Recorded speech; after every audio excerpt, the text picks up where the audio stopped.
All right, folks, bring it in real tight. It's time to sit down together like family and go through the news with the calm, common sense perspective you've come to expect with me here. And I'm beyond grateful for each and every one of you. Can you guys believe that we've crossed 223,000 subscribers and are charging forward towards 224,000? Your support means the world, and it's humbling to see the impact that we're making together. So let's dive into the stories, ask some hard-hitting questions, and try to make sense of what's happening with that conservative clarity that you love. First up, a tragedy that's shaken Minnesota to its core.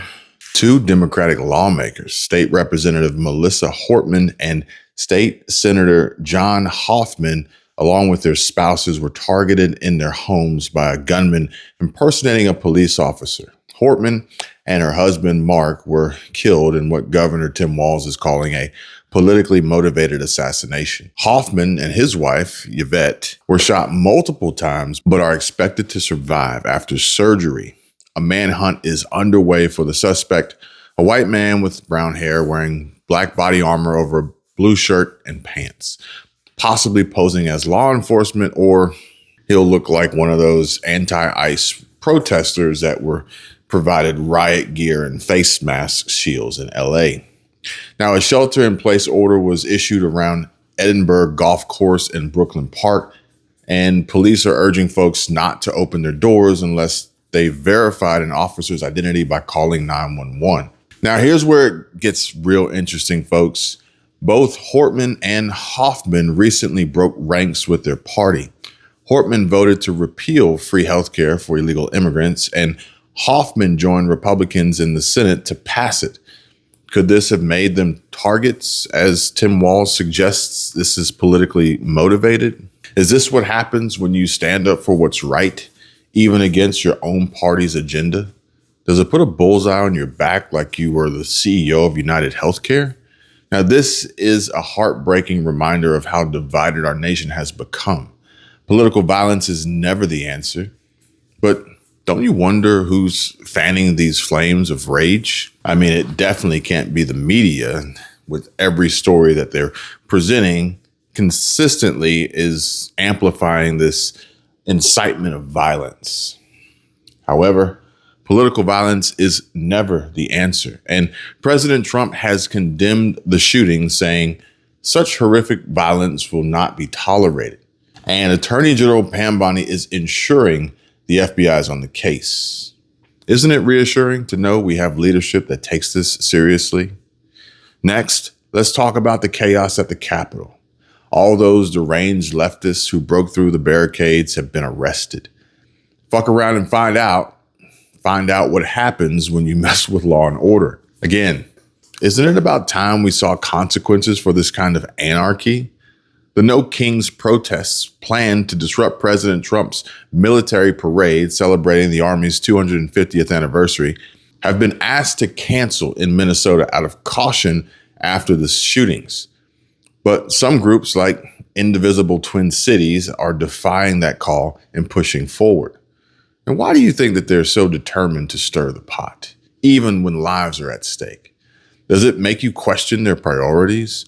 And speaking of protests in Asheville, North Carolina, No Kings activists have taken over a park to rally against President Trump. But as one ex-post pointed out, a truck driver's warning about the dangers of blocking highways, referencing the brutal beating of Reginald Denny in the 1992 LA riots, has added a sobering perspective.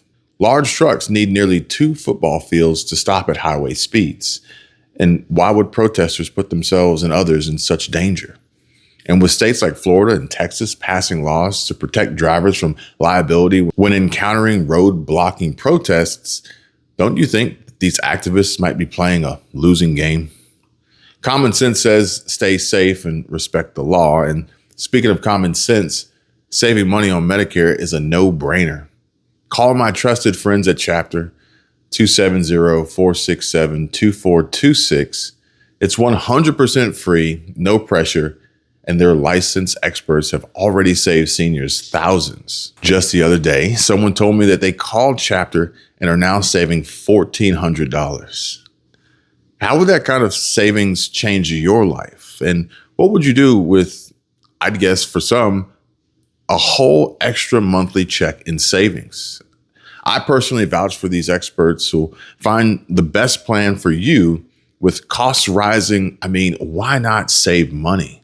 And speaking of common sense, saving money in times like these with rising costs seems like a no-brainer.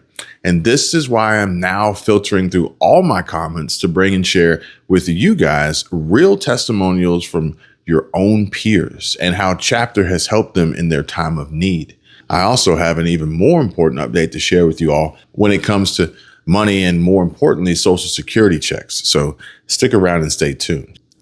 Pick up the phone and call Chapter right now and tell them Kevin sent you and ask them to find you the best plan for you that gives you the coverage you need and at a price you can afford. Now, let's shift gears to some news that's got the left squirming. The House Oversight Committee is investigating California Governor Gavin Newsom and LA Mayor Karen Bass over recent riots. Bill Maher even took a jab saying Newsom's begging for a mugshot to play hero against Trump.